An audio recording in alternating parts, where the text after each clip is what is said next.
Good evening, Bruce Wally here for the Tramily family-friendly fun quiz. We've got an hour of trivia tonight. Yes, here we are, October, the countdown to Movember, Moustache Month, is on, raising awareness for mental health with the emphasis on mental health, men's cancers, prostate cancer, testicular cancer, and of course, the countdown is also on the race to the White House. So as we say, don't be biding your time. Don't be harassed. Don't be pensive. You want to trump these questions. That's what it's all about. If you're a smarty pants, if you're if you're just a little bit smart on all the questions, this is where you need to be. If you're that clever, show it off to your friends. Doing this solo, with a team, with your family, it doesn't matter. Just get involved with the quiz. And if you normally pay for your pub quiz, go to Facebook, Google Melbourne's Happiest Tram Driver or Bruce Wally, and find the link there to donate some money, cup of coffee, couple of cups of coffee, and we can raise some money to help men live longer, men like me. So I'm sure you've got a man in your life, a father, a son, a brother, workmate, cousin, a partner, whoever. You want them to live a bit longer. That's what we want to do. Raise some money to help men live longer with this quiz. So what do we got tonight? We've got 40 questions that are going to addle your brain, have you whooping for joy because you've got them and maybe no one else in your team has. So we're playing for a big prize. That's right, the ego of having the best score ever, so you can brag to your mates that you're the smarty pants of everyone you know. Good for you. So tonight we are going to start off with, we have a mystery item, but just to go through the questions, how the format is, we've got 40 questions broken into 6 groups, 6 or 7 questions per group. And at the end of every 2 sections, we're going to review the questions with the answers, and hopefully you're doing really well. You're going to do really well. So put your thinking caps on, take your Smarty Beans, whatever you do to get your brain working properly, your coffee, your tea, do a bit of or just get down on your knees and pray. Whatever you're going to do, you need an advantage. You want to bring back that memory. You know, trivia, all the answers are in there. All you've got to do is go fishing and bring them out. And that's what we're going to hope to try and do tonight. So there are some bonus questions up. So there'll be a minimum of 40 points up for grabs, plus a few bonus questions. And we're going to kick off with a mystery item. Mystery item, now I've taken the trouble of breaking it in 2 to explain it. Here is the first part. It is a tube. There it is. The tube. I hope you're seeing that. There's the end of it there. And this is the other part. The other part, it's white. It's a porcelainy thing. Bit of wire coming out the end and a nut on the other end. Normally these things are put together. So that's the mystery item. If you can guess what that is by the end of the quiz, then you get a bonus point for that. So get your thinking caps on. And without any further ado, let's kick this quiz off. Yes, as everyone's racing to the White House, who's going to get there? That's the big question on everybody's lips.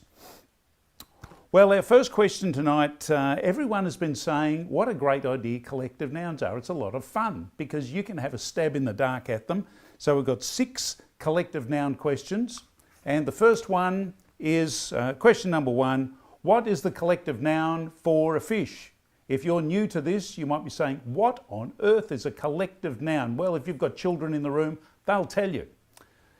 Collective noun, you've got things like a pride of lions. You've got a host of angels.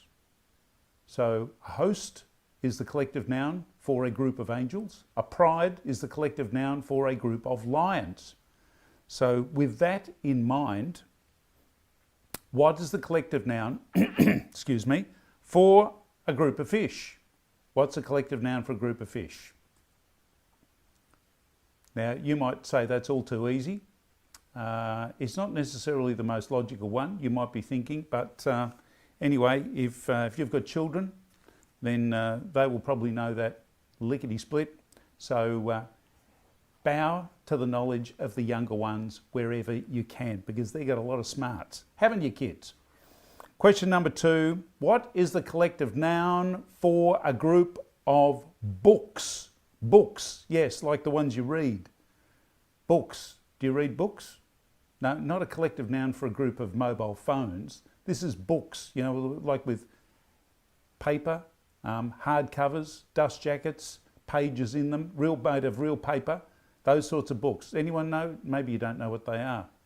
I don't know, that could be a bit of a problem. Anyway, maybe it's a bit of ancient history. We'll find out soon enough. So, question number 3. Collective noun for a group of tigers. Yes. Snarling tigers. Collective noun. What do you call a group of tigers? I like this one particularly. You may not have heard this one before, but have a guess. Don't just leave it blank. Have a guess. And another one, number 4. What is a collective noun for jellyfish? A whole group of jellyfish. What do you call them? Jellyfish. Have a guess. Interesting animals, jellyfish, aren't they? You can see right through them. Transparent. Not hiding anything. Some of them very dangerous. Question 5. What is the collective noun for a group of cakes? Cakes, cakes, out of the oven, that sort of thing. Bake, eat, bakery shop, cakes. Cakes, C-A-K-E-S. You make them, or your mother did, or your grandmother did. Delicious. Fair income ingredients, really good for you. My grandmother made some great cakes. And the 6th question, what is the collective noun for a group of directors? Now, directors could be a group of company directors. It could be a collective noun for a group of directors of a movie. It doesn't matter. It's the same collective noun. Directors. How are you going with that? You're wrestling with some of them. I hope you've picked up, you reckon you've got a good chance of picking up some points with there. No bonus points in that section. But if you've got any questions, don't forget, you can private message me. You can message back on YouTube.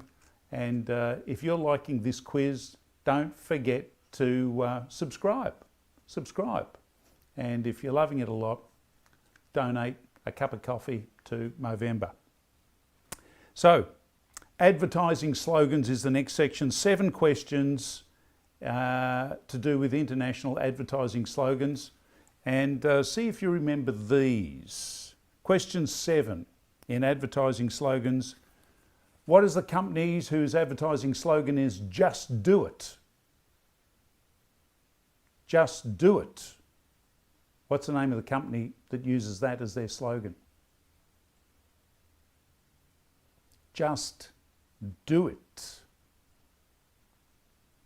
Very catchy. Question 8. When it absolutely, positively has to be there overnight. Who uses that slogan? When it absolutely, positively has to be there overnight. Bit long and wordy, isn't it? But I guess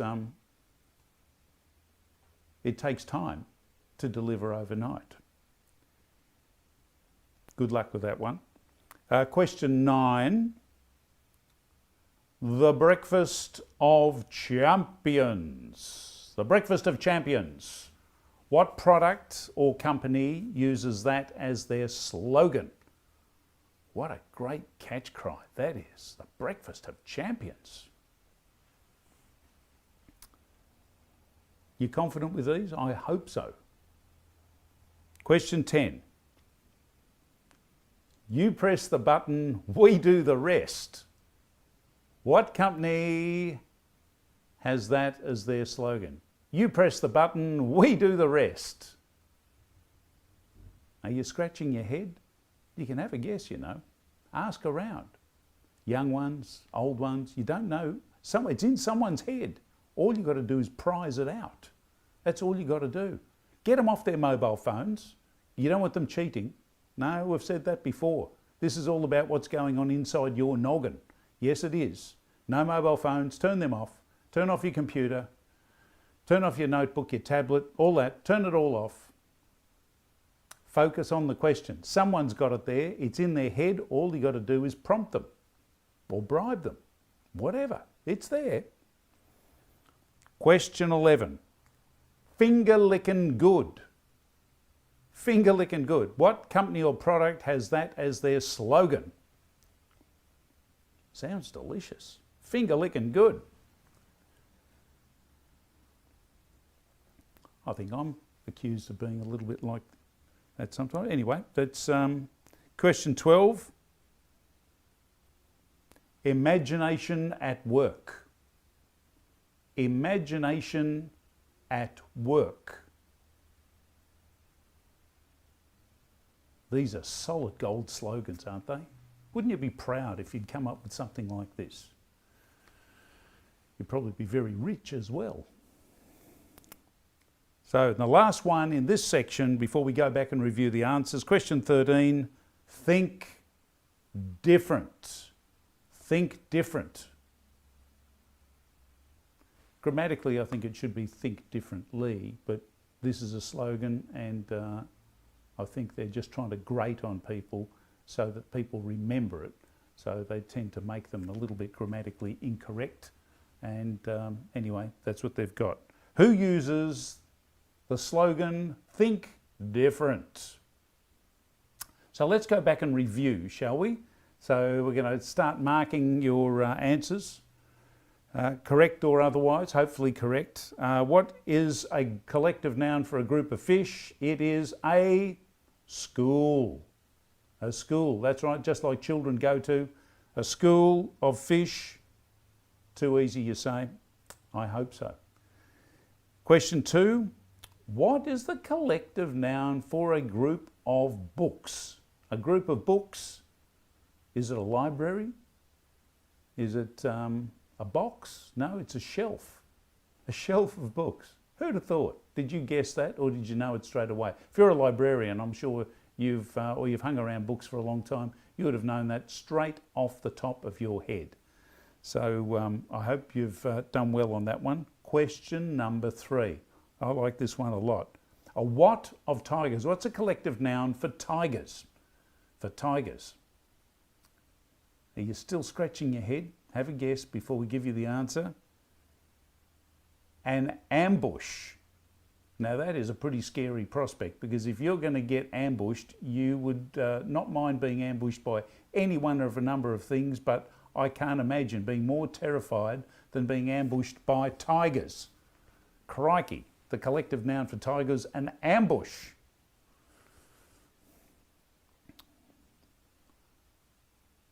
I wonder if the collective noun for bushrangers is an ambush of bush. Yeah, anyway, we'll find out. Maybe we'll do that in another one, so keep that in your back pocket.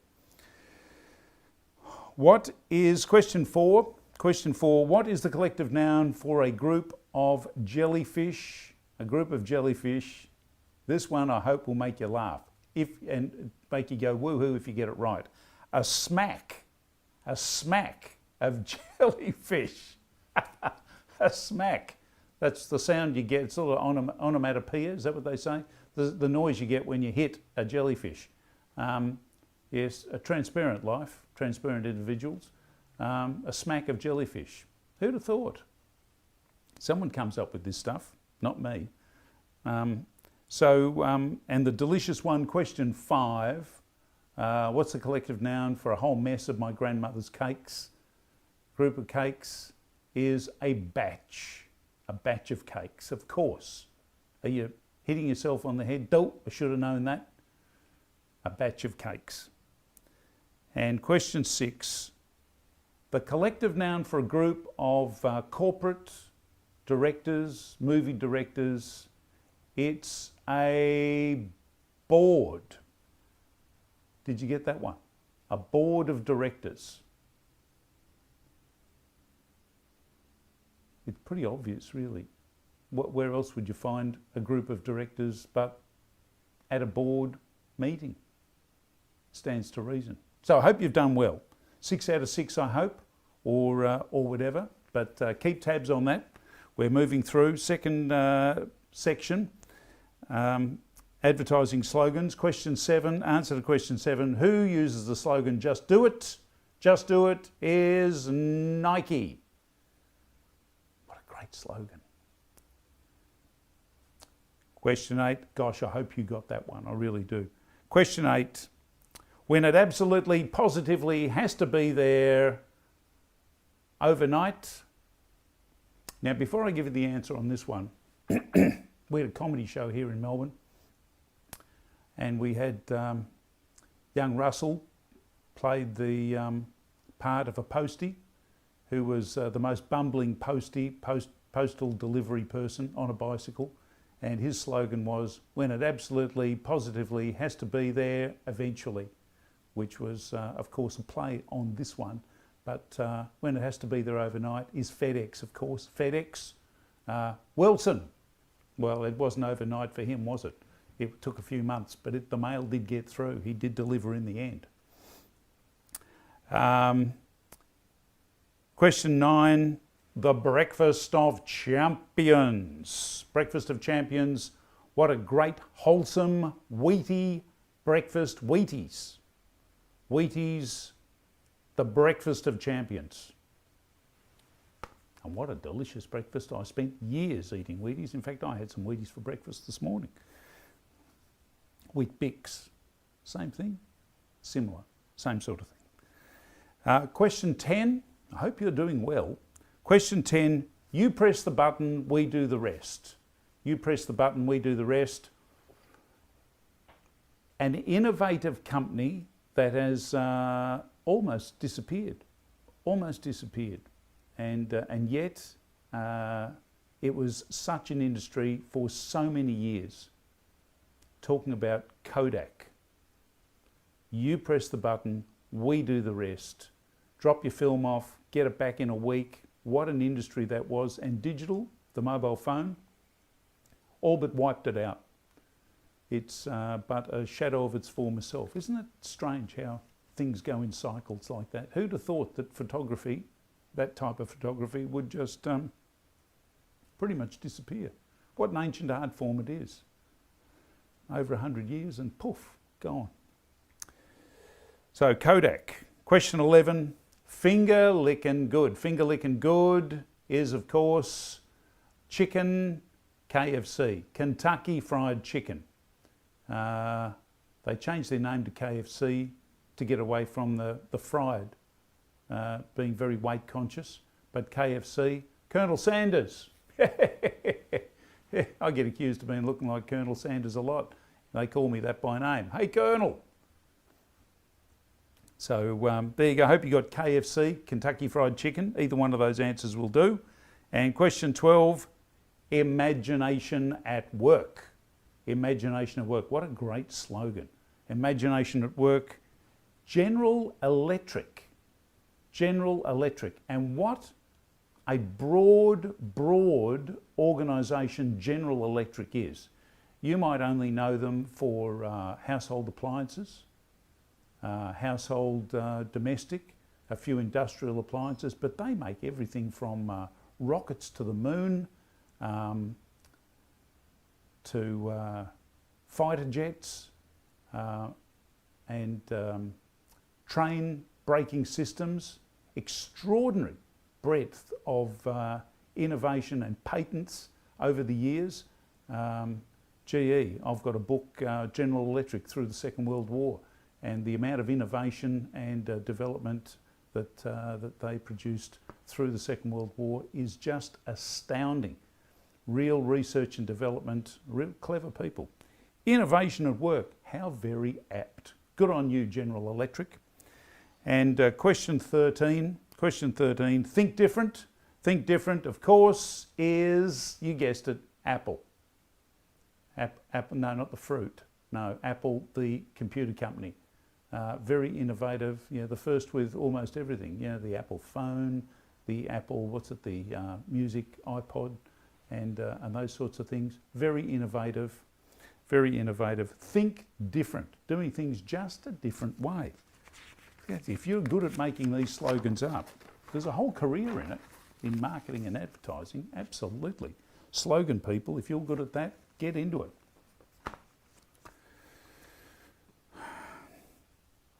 I used to work in marketing and I met the guy there, Noel, who was the guy that came up with Amy. Amy. Just bring Amy.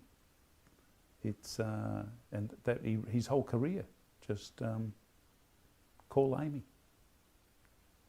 Australian Allied something or AAMI insurance, and the girl became Amy. You ring her up, everyone answered Amy here. It was a great campaign, ran for years and years and years. So I hope you did well out of the first two sections. As we move on to section 3, music. Music. So get your tap dancing shoes on, get your singing voices out, get that guitar out, start clapping hands. And question 14, what song had the words, this is an interesting question, this one. What song was simultaneously a smash hit for both the Allied and the Axis powers in World War II? This song was a smash hit in Germany, England and America at the same time. Very unique. Have a think about it. That a hit song could be embraced by both sets of trenches. Amazing stuff. Anyway, we'll talk about the story when we get back to the answers. Have a think about that. Which song was embraced by both sides in World War II? Huge song, huge, #1 world hit. Sung by the very biggest of singers. Who sang the song? So you can give me the name of the song and the artist. You get bonus points in this if you give me the name of the song and the artist. Who sang the song with the words, windscreen wipers slapping time? Windscreen wipers slapping time. What song and who was the famous artist that sang that song? 2 points up for grabs. Windscreen wipers slapping time. I hope you know the answer to that one. And if you don't, well, listen to it. Someone in the room there will know how to Google it after we've finished the quiz, not before.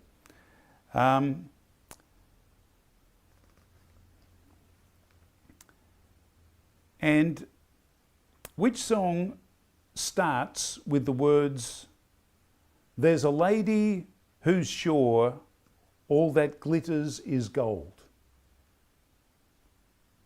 There's a lady that's sure all that glitters is gold. What song starts with those words and what singer or group sang that song? Someone in your group's going to jump up and say, too easy, I know that. Well, good for you. Shh, just keep it to yourself for the moment. Write it down.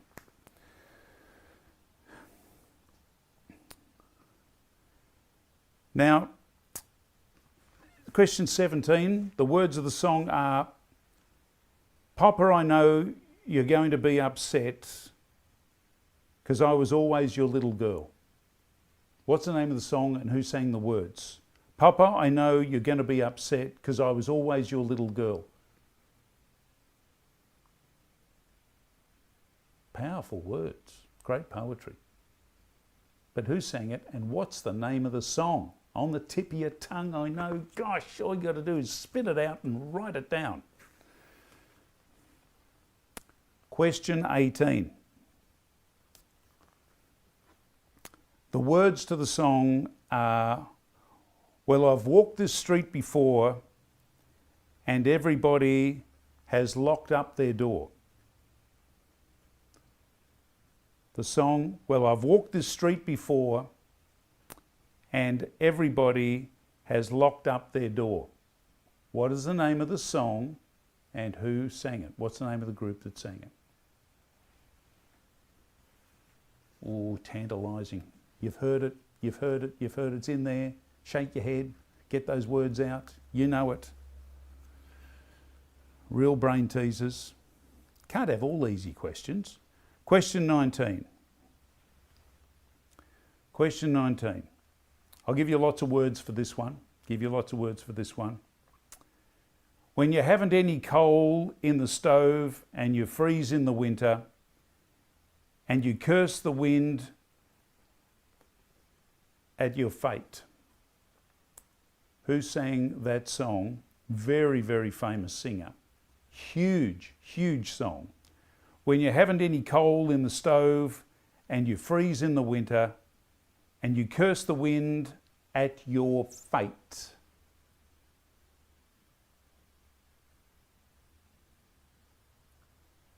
I'll give you a hint. Huge female artist. Huge.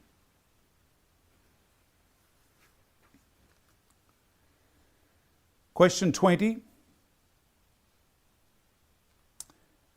is the first question in general knowledge. It's the first of inventions, that sort of thing.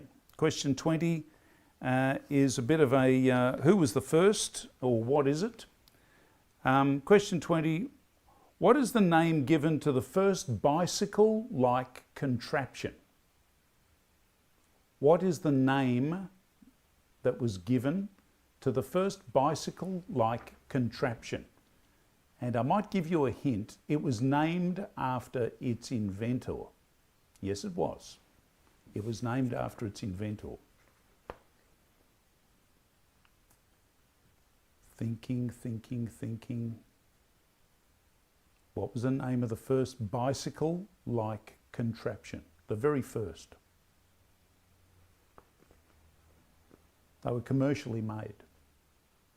Although you could make one yourself, but these ones were commercially made. Question 21. Who made the first petrol automobile?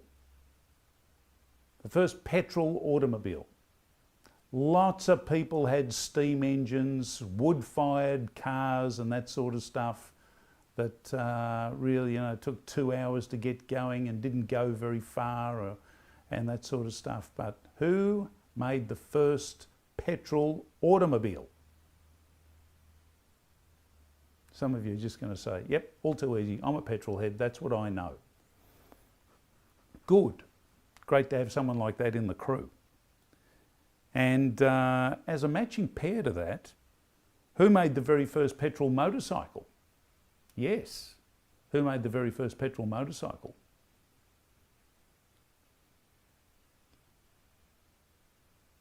Predominantly it had 2 wheels.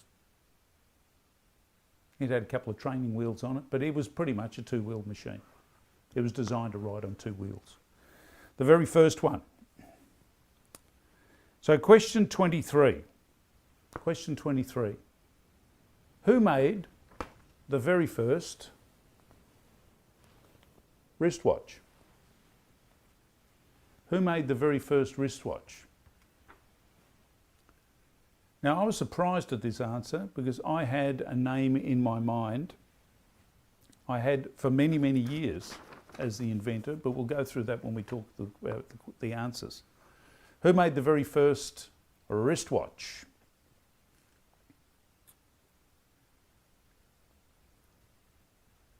Question 24. Question 24. The utility, the ute, the ubiquitous ute, the favourite transport of apprentices, tradies, the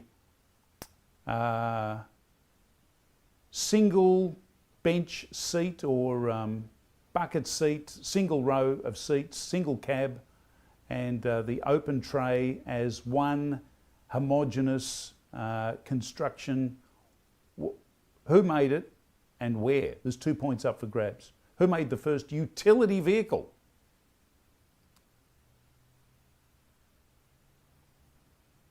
You might be surprised. I hope you are. But some of you are going to know, it's too simple. Anyway, that's good for you. Question 25. Who invented the first telescope? Now, there are lots of people who gave contributions to the telescope, but there is one particular person who stands head and shoulders as the person who said, this is a telescope. And that's who we're looking for. Who was the person that is attributed the invention of the telescope? And finally, who is attributed to the invention of the spectacles? Spectacles. Who invented them? And there's a very interesting story attached to that as well. You may very well know. That's what trivia is all about. And if you don't know, it's a little bit educational. So let's now take some time to go back, having done all the questions in sections 3 and 4. Let's just take a little bit of time to go back and review the questions and give you some answers so you can grab some points. Question 14. What song was a simultaneous smash hit for the Allied and Axis forces in World War II?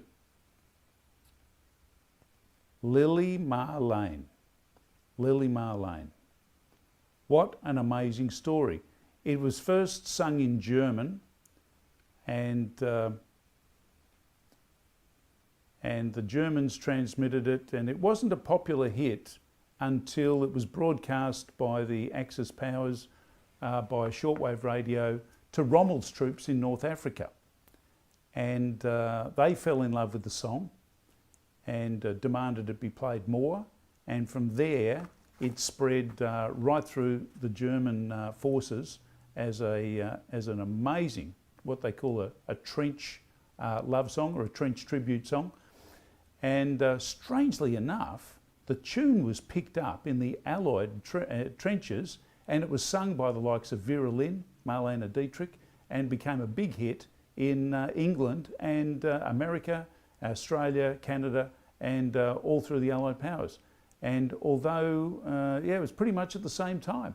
It's an extraordinary story. So maybe someone will do a movie about that one day. So Lily Marlene.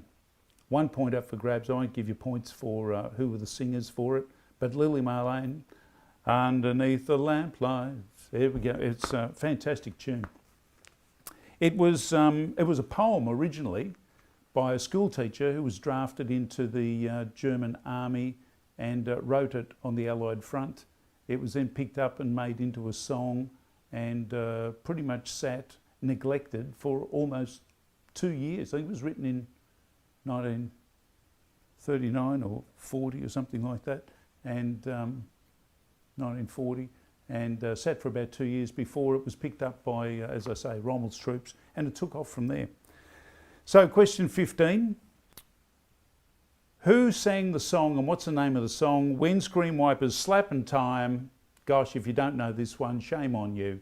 It's too easy. Janis Joplin, what an unsinkable lass she was. What an amazing voice. Sad loss, died far too early. Me and Bobby McGee, and what a great song. A great driving song. It's a sing-along. What a great sing-along tune that is. Good on you, Janice.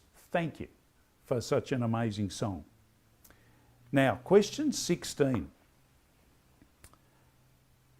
The opening 2 lines. Question 16. There's a lady who's sure all that glitters is gold. And she's taking a stairway to heaven. Yes, that's right. Led Zeppelin, Stairway to Heaven. And isn't it amazing to look back? Led Zeppelin in its day, I remember, was taboo. They were heavy metal. And yet today, gosh, they're almost pop rock. It's extraordinary how times change. But it was heavy stuff.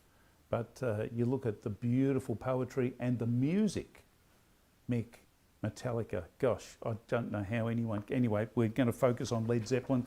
Beautiful lyrics and what a great tune. Fantastic for that one. I hope you got that one. A great song. Great song. Question 17. Papa, I know you're going to be upset because I was always your little girl.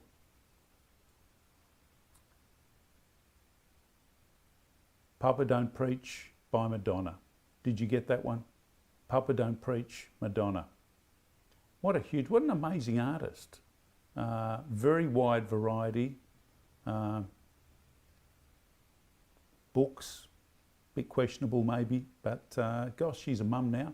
So it's Papa Don't Preach, Madonna. A very heartfelt song. Heartfelt song. I hope you got that one. Question 18. Question 18. Well, I've walked down this street before and everybody has locked up their door. Interesting lines. Interesting lines. Who's the great female artist? Liza Minnelli. Or Liza. Is it Liza with an S, not Liza with an S? It's either with an S.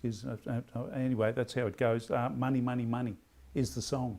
Money, money, money. What, yes, the song of greed and the abject desperation and desperation and powerlessness of not having it. A great juxtaposition of the greed to have money and more of it, and the fact that some people just don't have enough to keep warm or alive. Money, Money, Money, Liza Minnelli. Was that out of the Cabaret musical? Maybe it was. So I hope you did well with that one. Question 20 is the first question in our first of. Oh, you get two points for Liza Minnelli, 1 point for Liza Minnelli, 1 point for Money, Money, Money. You don't get 1 point for Money, Money and Money, just 2 points. 1 for Money, Money, Money and 1 point for Liza Minnelli.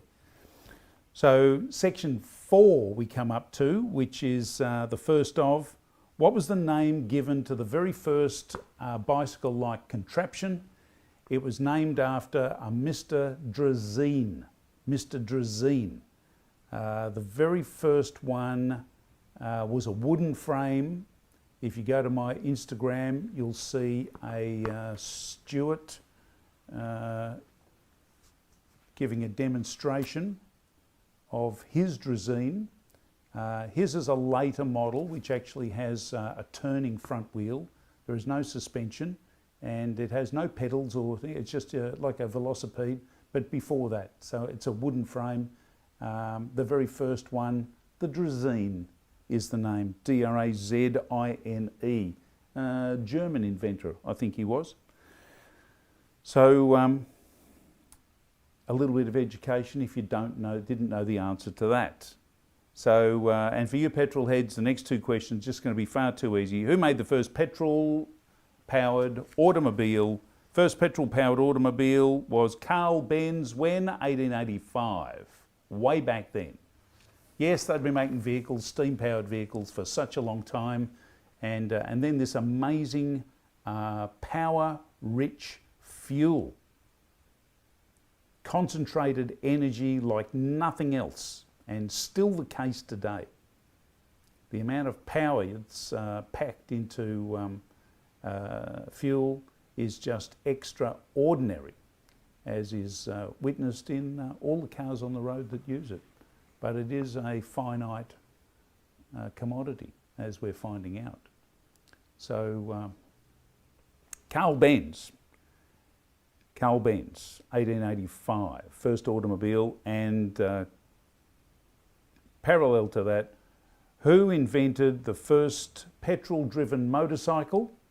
First petrol-driven motorcycle is officially Edward Butler, an Englishman.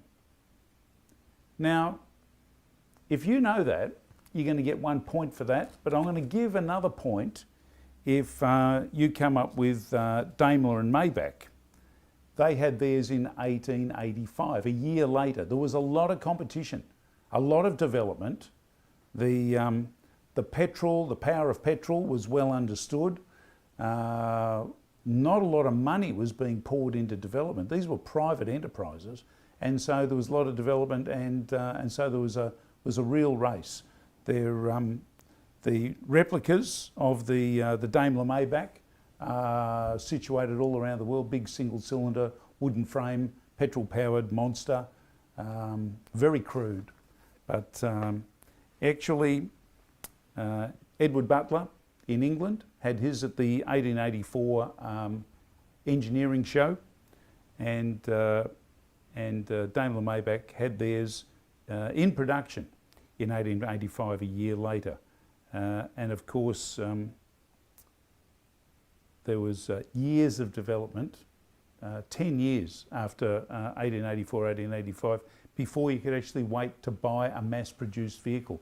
So it was about 1895 before you could actually buy a motorcycle, but a very, very fast development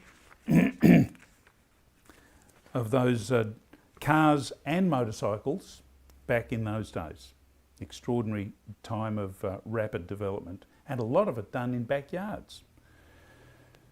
Question 23. Who made the first wristwatch? Who made the first wristwatch? Now, I've got to tell you that I was sadly mistaken. I was under the impression that the very first wristwatch was made by Cartier for the very first manned balloon flight, because a pocket watch, I believed, was inappropriate. It might fall out and away. They had a little T-piece on it, the waistcoat wouldn't have fallen away, but anyway, that's what I believe. But when I go and research it, it isn't true. It isn't true. The very first wristwatch was made by the Swiss company Patek Philippe, and it was for a Hungarian countess, Koskowitz, Hungarian countess.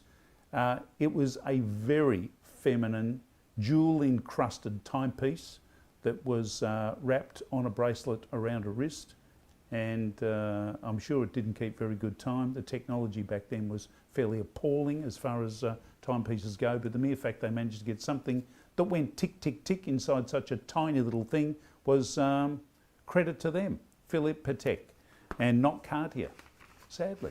Maybe it might have been the first men's watch. I might have to do some more on that. We might have a question on that later on. So let's move on to question 24.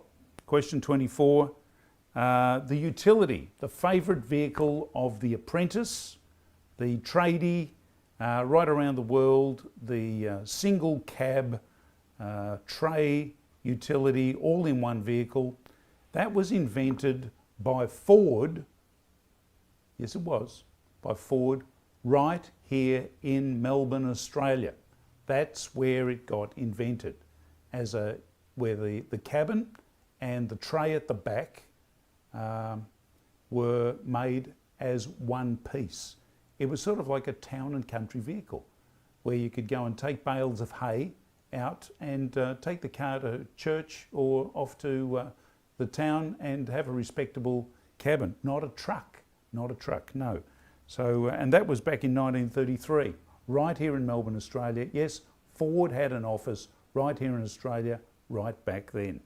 And sadly, they're packing up and leaving. But we've still got a few bits going on here. A lot of design has gone on in Australia with vehicles since, what was that, 93, 80, 90 years. A lot of design and development of vehicles that have gone right around the world. So question 25, who invented the first telescope? Who is credited universally with inventing the first telescope back in 1609?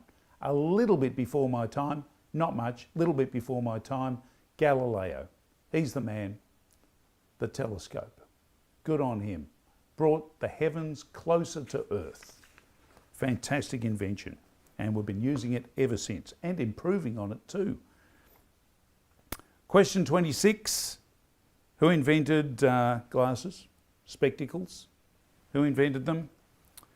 Well, an Italian invented them. What are these glasses? These are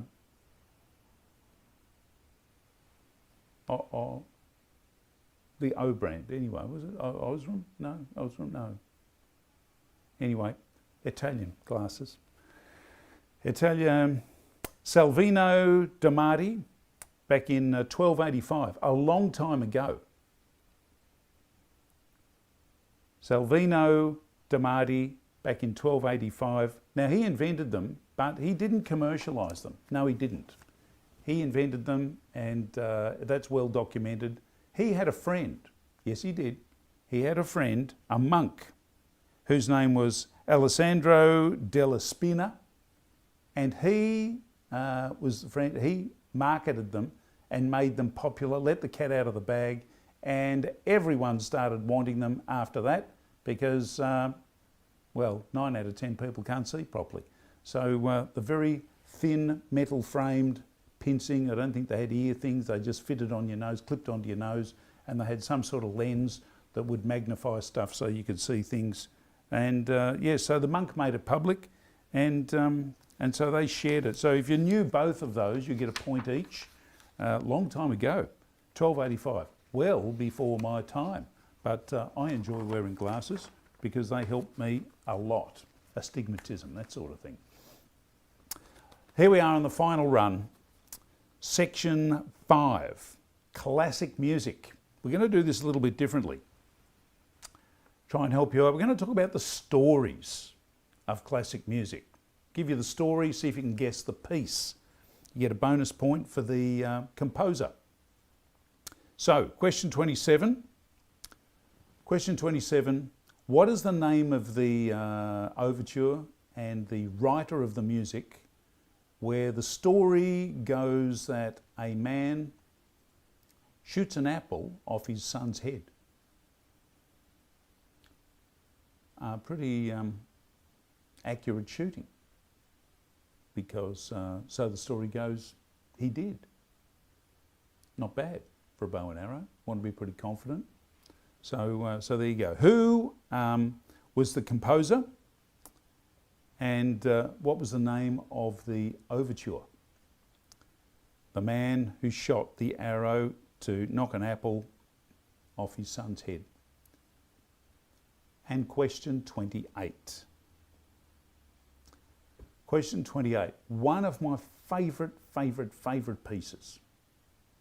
A boy goes out sailing and a storm comes and he takes shelter from the storm in a cave.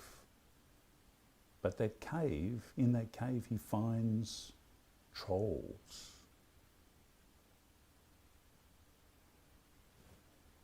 Magnificent music. What is the name of the piece?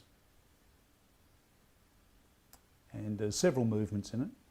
What's the name of it? And who was the composer? My very first favourite piece of classic music. Many, many years ago. Question 29 in classic music. The beautiful princess lives as a swan because of a spell. You can have a guess at this.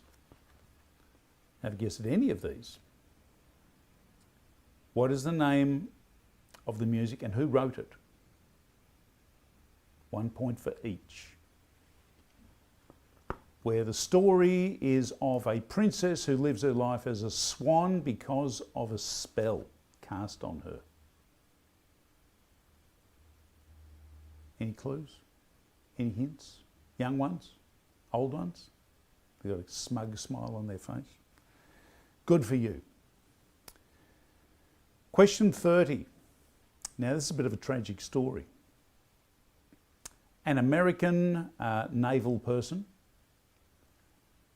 lives in Japan, has a girlfriend who ends up having a child, and then the naval person abandons Japan, goes back and marries someone in America. Tragic, tragic story. Love story, but famous piece of music. What's the name of it and who wrote it? American naval person has a Japanese girlfriend. They have a child and he abandons her and goes back to America to marry an American person, American woman. What's the name of the music and who wrote it? How are we doing with this? I'm going to try something different with classic stuff. It's better than me having to hum the music itself. We'd all get sick of that pretty quickly. Okay. Question 31. Now this one's going to be a little bit different again. This is, I want the music and the composer, and this music was made famous in the 1984 Winter Olympics by two figure skaters.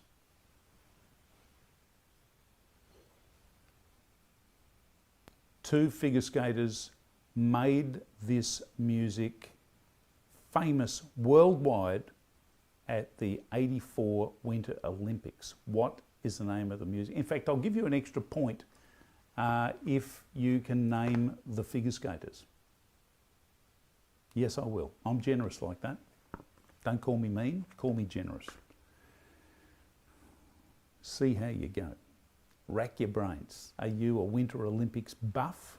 You don't have to be. This was tabletop talk right around every restaurant, cafe, coffee shop around the world.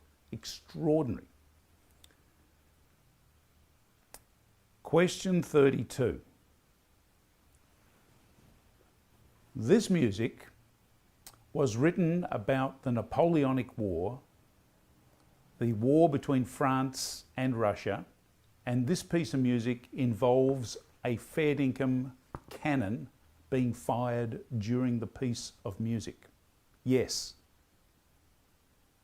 a cannon fired inside during this piece. Pretty impressive stuff. And usually there are a few seats that are very, very reasonably priced.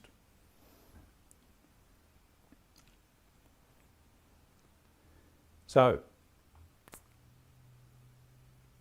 last question. Last question. This is a piece of classic music. Question 33.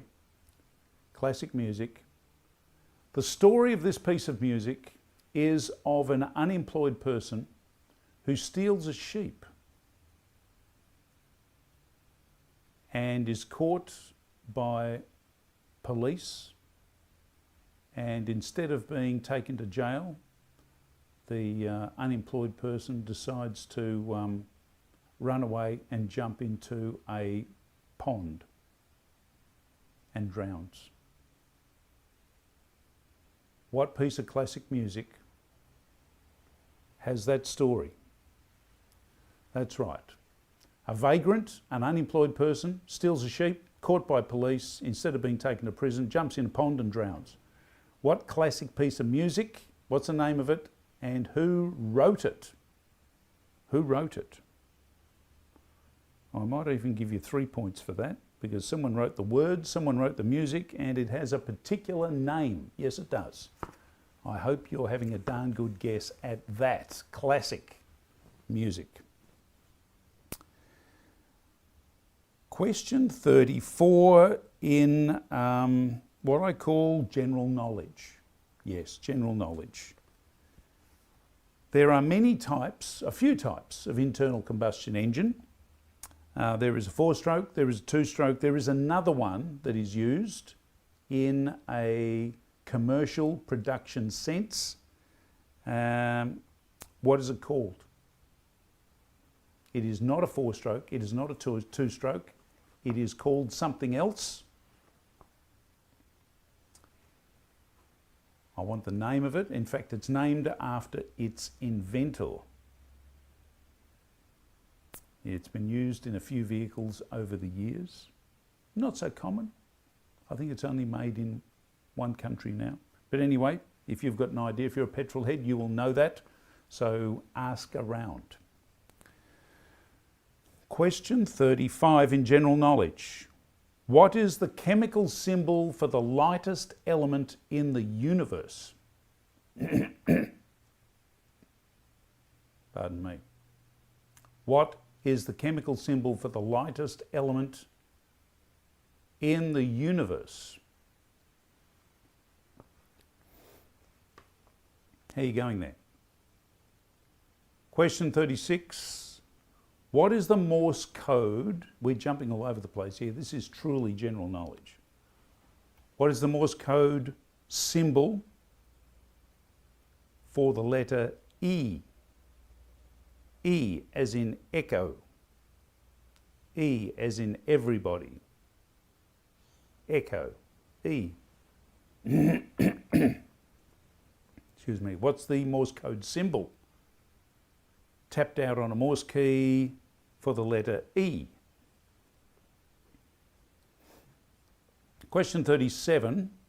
Question 37. Name the planet. Name of the planet that was named after a Walt Disney character. Yes. What Walt Disney character gave its name to a planet? Planet, yep, we'll call it a planet for want of an argument. So question 38. Question 38. Name the religion that has its key site of worship called the Golden Temple. For what religion is the Golden Temple the key site of worship? This is one for you, Gurm. I hope you know this one. Be disappointed if you don't. And the penultimate question.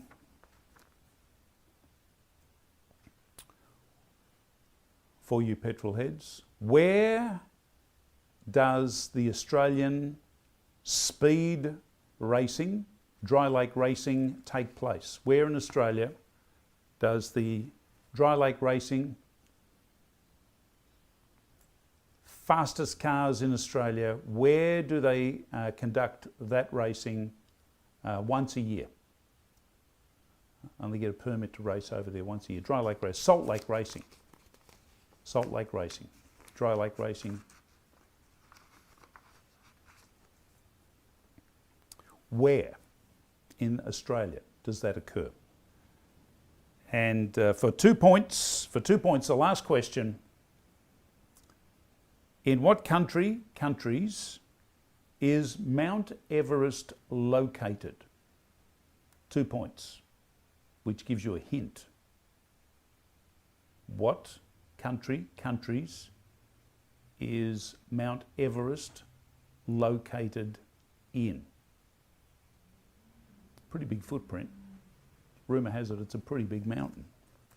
So, how are you going with all of that? Do you want a little bit of time to review? You've written them all down. You got an answer. Put something down for all of them. You never know.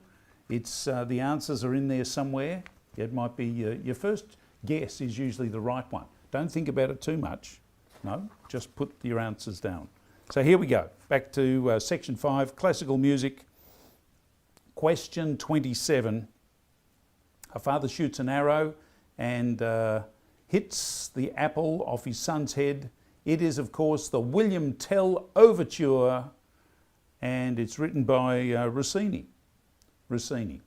The William Tell Overture, used in so many advertising. It's a beautiful piece of music. If you don't know it, check it out after we finish the quiz. Question 28. Question 28. My favourite piece of music, the first piece of music I fell in love with is classical music. The boy that goes sailing and a storm comes, he takes shelter in a cave only to find it full of trolls.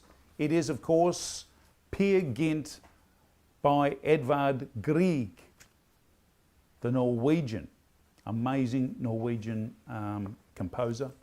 And what a brilliant piece of music it is. Enough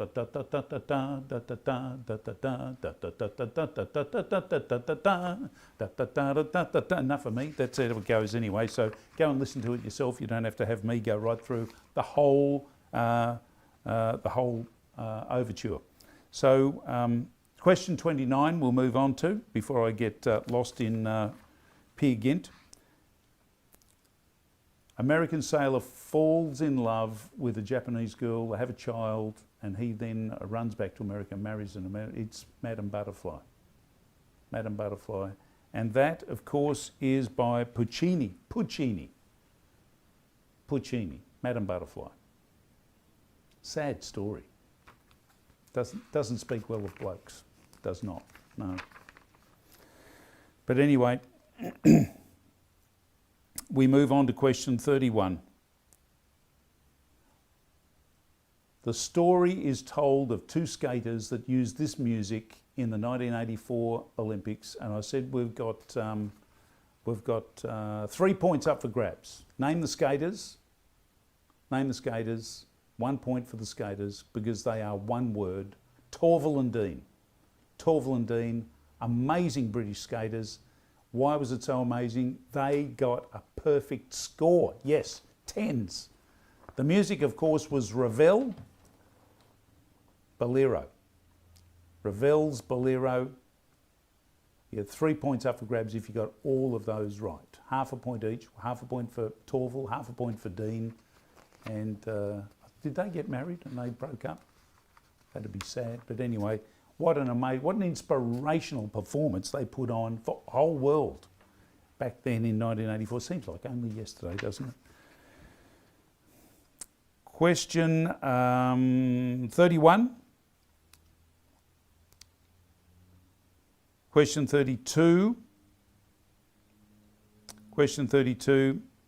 The music of the Napoleonic War, which engages a cannon halfway through, France versus Russia, the 1812 overture, and yes, don't buy the cheap seats, otherwise you could be hit into the middle of next week in that performance.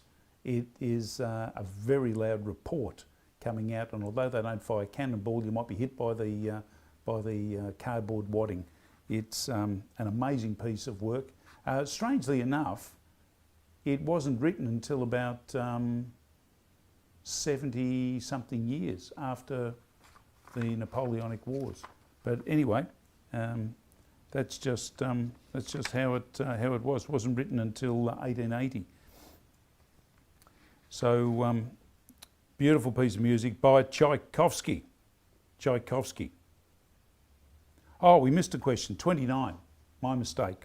Thank you for telling me. Question 29. The beautiful princess lives her life as a swan under a spell. Swan Lake. Yes, you've got it. And that's a Tchaikovsky as well. Going back, that's question 29. The beautiful princess living as a swan. Swan Lake, under a spell. Beautiful story of love. Much better than Madame Butterfly. Better ending. Much better. Thank you for reminding me of that. And of course, question 33, the last one in classical music. What a classical piece of music this is. The story of a vagrant, unemployed man who steals a sheep, gets caught by 3 troopers, 1, 2, 3, jumps into a pond, a billabong, and dies. It is, of course, Waltzing Matilda. And the words, the poetry, was by Banjo Patterson, our very own Australian story writer and poet, and the music was Christina McPherson, but I think Christina borrowed a lot on some traditional Scottish folk music, because if you go back into Scottish folk music, you'll find the music of Waltzing Matilda, the themes of it back then, but none of that was copyrighted back then, so I think Christina McPherson gets the Guernsey, and is it still in copyright? I don't know. But there it is, Waltzing Matilda, the Australian national anthem, just in case you're wondering. Not many countries in the world have got a national anthem about someone committing suicide, but that's Australia for you. Anyway, we'll move on to the last section. Question 34, last section in the rundown. Many types of internal engines, many types, 2 strokes, 4 strokes, and what's the name of the other internal combustion engine? No, it's not diesel, because they come in either 2-stroke or 4-stroke as well. That doesn't change. I'm talking about a rotary engine here. This is called a wankel. A wankel. Originally used in the German car, the NSU, tried out in a number of other cars, but is still being manufactured, mass manufactured in the Mazda sports car today. And yep, you can buy one, not a two-stroke, not a four-stroke. And in fact, I think there's a hybrid car, the Mazda, has a constant speed, tiny little wankel engine that is used to charge the batteries up as the power source for the charging unit. Very, very compact engine, very small. And yeah, my cousin Steve had one of these bridge ported, very fast, very noisy, and he won quite a lot of trophies. Very powerful engine. Fires a bit like a two-stroke, but in a rotary fashion. So although it's got 3 chambers, it actually fires 6, like a 6-cylinder. It fires 3 times every revolution. So you get a lot of bang for your bucks in quite a small engine. Had a lot of rim seal problems, but they were solved very, very eloquently by Mazda. Well done. So Wankel, Dr. Wankel was the man who invented that, a German, many, many years ago. Question 35, the chemical symbol for the universe's lightest element is hydrogen. Hydrogen, the letter is H. H for hydrogen. Hydrogen, you want the letter H is the answer. Not He, helium, no. Not anything, not oxygen, no. Not anything else like that. Just plain old H for hydrogen, the lightest element in the universe. 1 neutron and 1 electron. That's it. Simple as that. Can't get any lighter. Carrying no baggage at all. Mostly empty space. The Morse code letter for the letter E. The letter E is a very simple one. E is used for good or understood or anything like that. It's just a simple dit, a simple dot, a dit. So good is the E is used to signify good or thanks or whatever like that. Received. It's a very simple one to send and easy to receive too. It's easy, just a dit. Thank you very much. Thank you, mother, for the rabbits. Dit. So, I hope you got that one. 37, question 37. Name the planet named after a Walt Disney character. Yes, Walt Disney gave the name of Pluto to the last planet, and I don't think it's a planet anymore, but for the sake of this exercise we'll call it a planet. It's like a distant, what do they call it now? A large orbiting asteroid. It's been demoted from planet status, but it still does the job of circulating around the sun. It's a big rock. It's doing what it ought to do. What else can it do? It's a Pluto, it's a rock, it's a long way from the sun, barely gets any sunshine at all. Anyway, it's hanging out there. Second last, oh no, here we go. Question 38. Question 38. What religion worships at the Golden Temple? What religion worships at the Golden Temple? The Golden Temple is located in India, in the Punjab. It is the Sikh religion in the Punjab, and the city is of Amritsar in the Punjab, and the temple is called the Harmandir Sahib. Harmandir Sahib. I hope I'm pronouncing that correctly. The Sikh religion. S-I-K-H. Sikh religion. And traditionally they wear turbans and great big